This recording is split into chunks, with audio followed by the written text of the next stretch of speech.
So we're going to look at the powerful aspect of people pleasing, and we'll include in that about setting boundaries and saving or serving others and regaining our true sovereignty, our true selves.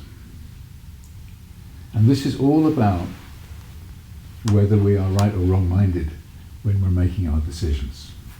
Back to the same theme: which voice are we listening to?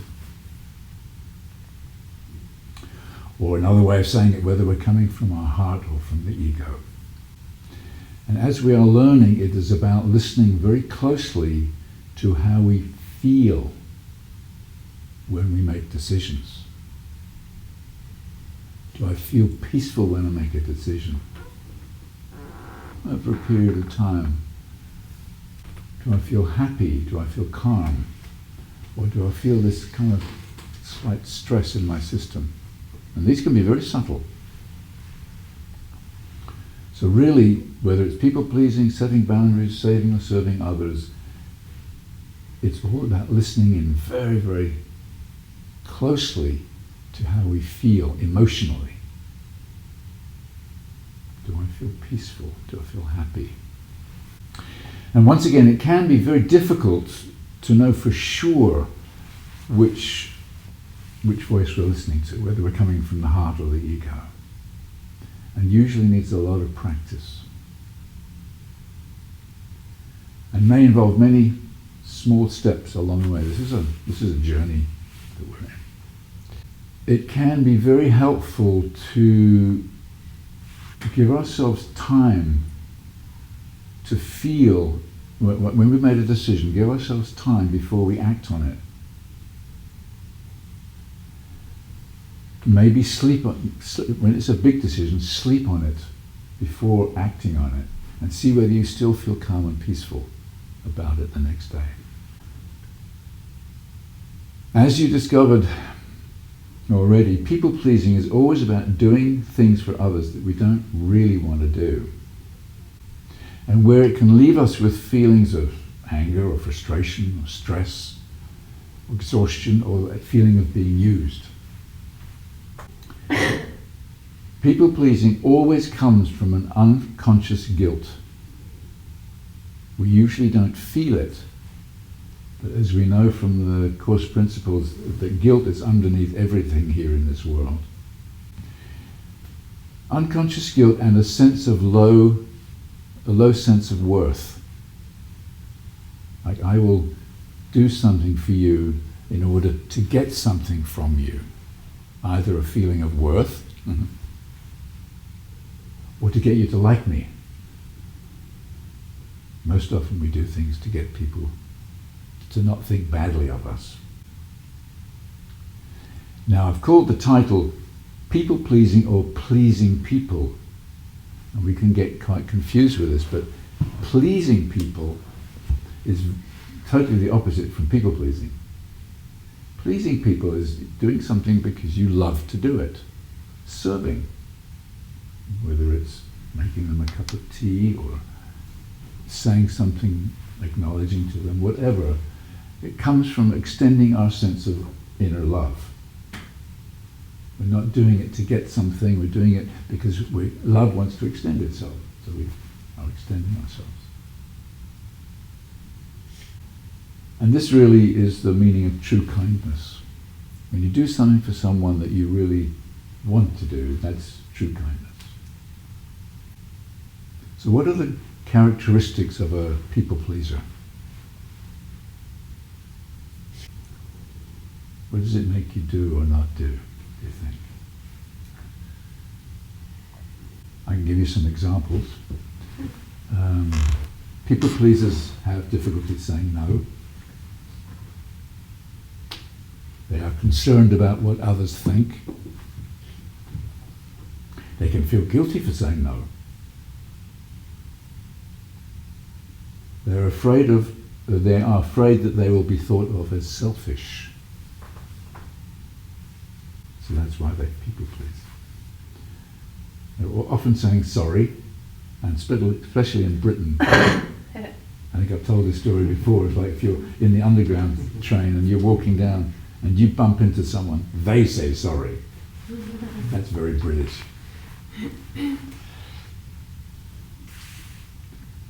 They're often very busy doing things for other people and neglect their own needs. They often agree with people when they actually disagree with them. They do things to prevent others from attacking or abusing them. Like if someone has been aggressive to you, you will find a way to calm them down in a way that isn't what you really want to do. So what are the consequences of being a people pleaser? People pleasers often feel angry, frustrated, stressful, anxious. They deny their own needs. They hide their own feelings and needs and make it difficult for others to know their authentic selves. So we put a shield around us so that we can't be intimate with anybody. Can you say that one more time? Yeah, when we are people pleasing all the time, no one can feel the real us, the authentic us, because we have this defense around us all the time.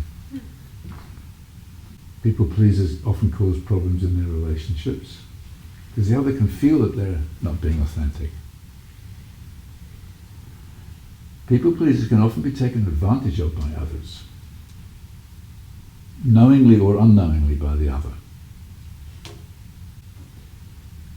Setting boundaries, this is a tricky one. Boundaries sound like a defense. And sometimes it is. You can have ego boundaries and right-minded boundaries.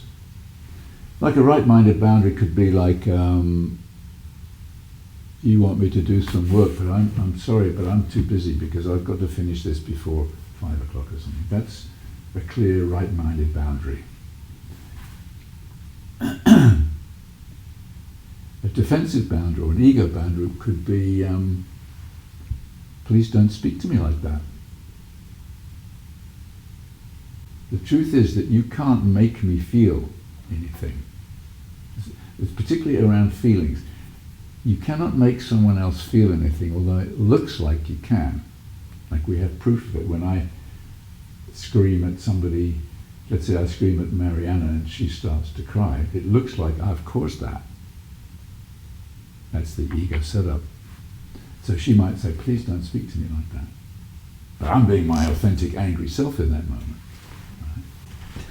So she might say, please don't ever speak to me like that again. That's an ego defense. There's a journey with this, and it's very important to honor that journey. At the beginning of the journey, it can be helpful, especially if you have experienced being in an abusive relationship with your family or your partner. At the beginning, it can be very helpful to say, please don't speak to me like that. Because this is like the first time you've spoken up. But as you continue with your journey, it becomes counterproductive because it prevents you actually looking at what's really going on in you. So there are steps for this. Once you're at peace, it doesn't matter what anyone says to you. So eventually you can let go of emotional boundaries. You don't need them anymore. That's where we're headed. But there are steps to get there. Yeah. Setting boundaries is a way of asking for what we want and can be helpful in creating healthy relationships, providing there is no control involved. This is the ego boundaries. At the bottom of the ladder, it can be good to set up boundaries as a defense against feeling intense emotions and old traumas if you're not ready to look at them. That's really the answer to your question. However, this can be counterproductive as we climb up the ladder, as it tends to keep in place the very thing that we're trying to let go of. This is because it prevents us from having the opportunity to look within at our own blocks. Saving versus serving. Saving or fixing others is never really helpful. We cannot change another person's mind for them. It's impossible. Only they can do that. Allowing others to go through painful feelings can serve them so that they have the opportunity to look within and choose again. Preaching to others is also not helpful, as once again we cannot change another's mind. A great way to serve when helping others is to listen and wait for the question, if there is one. It may be a non-verbal question or a verbal question, because only then are they ready to see it another way. If someone's coming at you with, I know this, I know that, there's no point preaching to them or advising them, because they've already made up their mind. If they're coming with a question, they're ready to see it another way. People also often get their own insights when being truly listened to. And this is why we do the expression sessions, where there's no crosstalk, there's no advice, there's no correction from others. Because as you're expressing yourself in a safe environment where you're simply being listened to, you get, coming to you as you're sharing.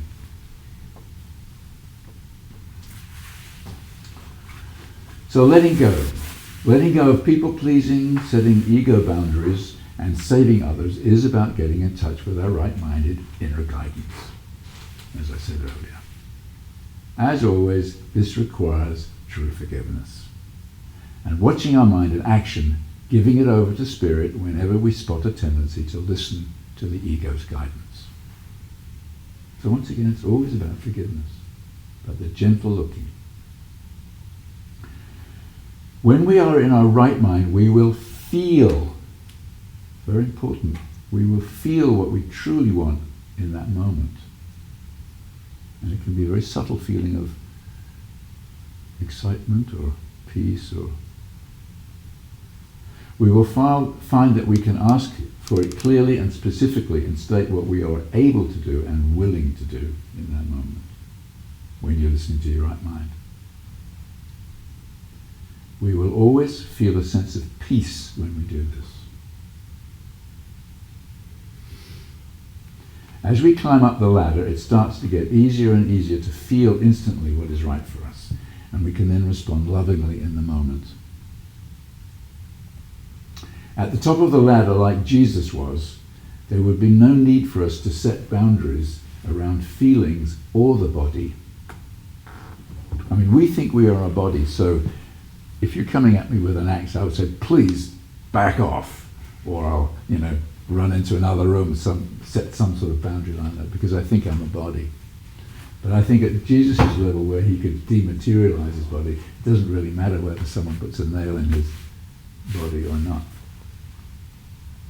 So at the top of the ladder, like Jesus was, there would be no need for us to set boundaries around feelings or the body, as we would absolutely know that we are responsible for our feelings and that we're not a body.